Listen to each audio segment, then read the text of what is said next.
It begins quietly. Always. A rumor. A line on a map in a distant office. A few men in high-visibility vests walking through the forest, tying ribbons to trees. Most people barely notice. It's just another bureaucratic formality in a country accustomed to them. They call it planning approval. A word as sterile as a scalpel before it makes the incision. But what is being planned here is no small intervention. It is an amputation. A lobotomy on the soul of our landscape. They call it the SUDLink corridor, the Ultranet line, the artery of the energy transition. Names meant to sound like progress and necessity, but they are nothing but euphemisms for a wound that will eat its way through the body of this country for hundreds of kilometers. This is the story of a silent dispossession, not just the expropriation of land. It is the dispossession of the horizon, of the silence, of the homeland. And it is justified with a lie as massive as the steel pylons it will soon carry.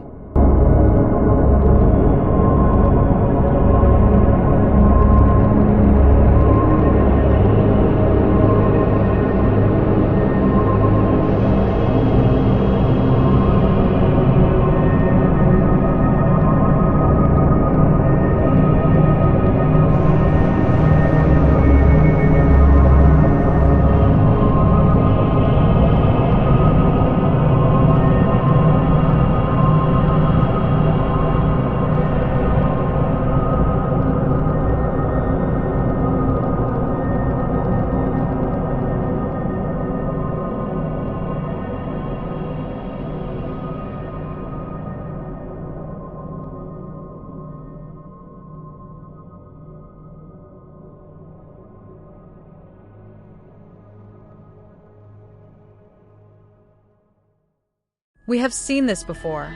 This hubris. This will to shape the world according to an ideology, no matter the cost. 100 years ago, it was the socialists who chiseled their power fantasies into concrete and steel.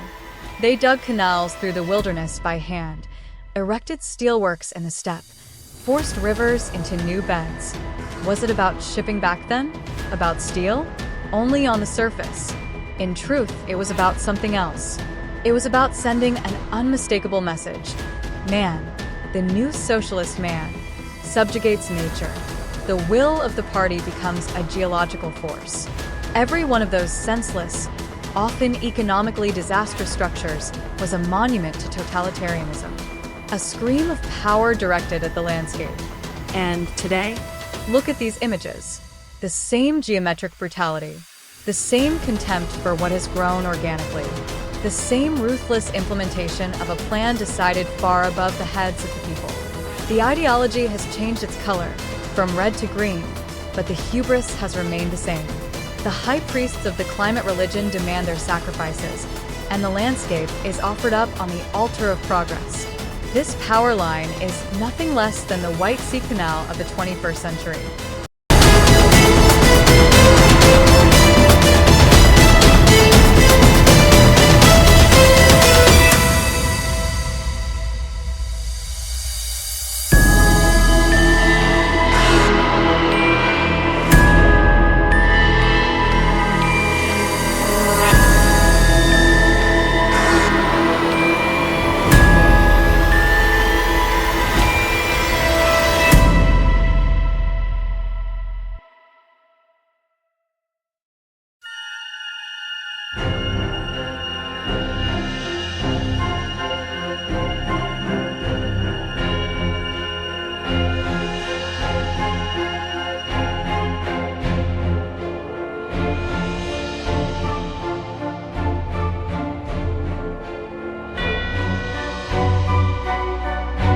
The official justification is simple and sounds plausible.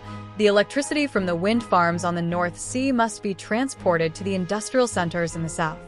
A simple logic, but it obscures the fundamental absurdity of the entire system. Reliable, baseload-capable power plants in the South are shut down, only to be replaced by unreliable, volatile power from the North, the transport of which necessitates the construction of this monstrous line in the first place. It is like amputating a leg, only to then construct an expensive, complicated prosthesis with which one walks worse than before. Does anyone really believe this is about a rational energy policy? About efficiency? About security of supply? No. The alleged purpose, the transport of wind energy, is merely the pretext. It is the moral justification for a project whose true goal is something else entirely. Because if this were really about energy, there would be dozens of more intelligent, more decentralized, and above all, less destructive solutions.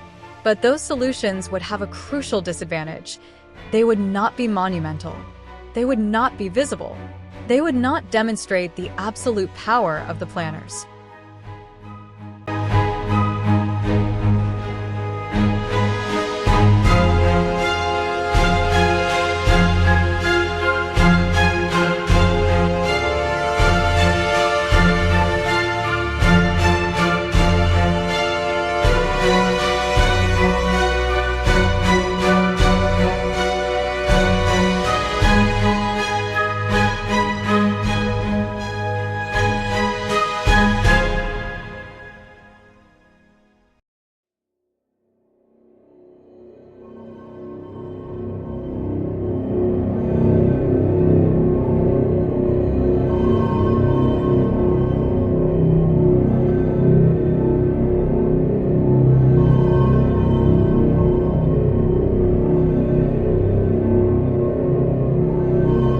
If you watch these images long enough, you realize the truth.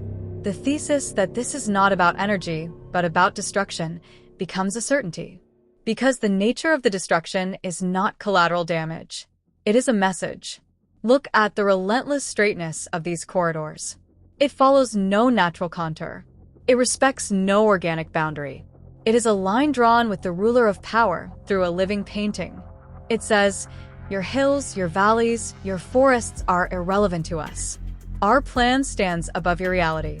This is a desecration, a systematic humiliation of the landscape and the people who live in it. Every one of these corridors, every one of these foundations is an act of psychological warfare. It is meant to show people how powerless they are.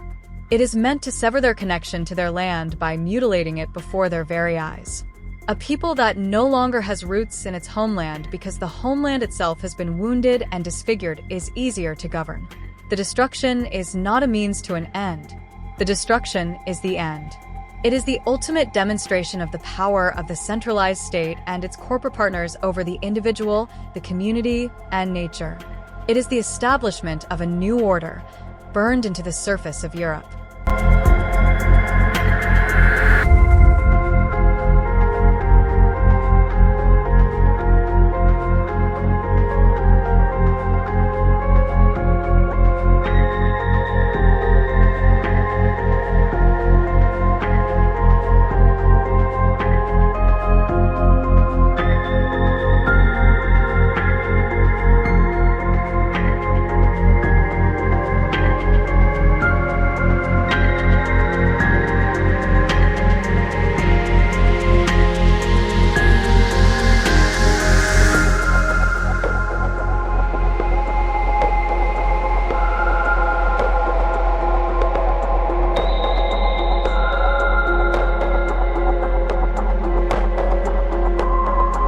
And when they are finished, when the noise of the machines has faded, they will stand there, the new idols, hundreds of meters high, monuments to folly. They will divide the horizon, dominate the landscape, and radiate a silent, threatening presence. They will destroy property values and endanger the health of the people who must live in their shadow.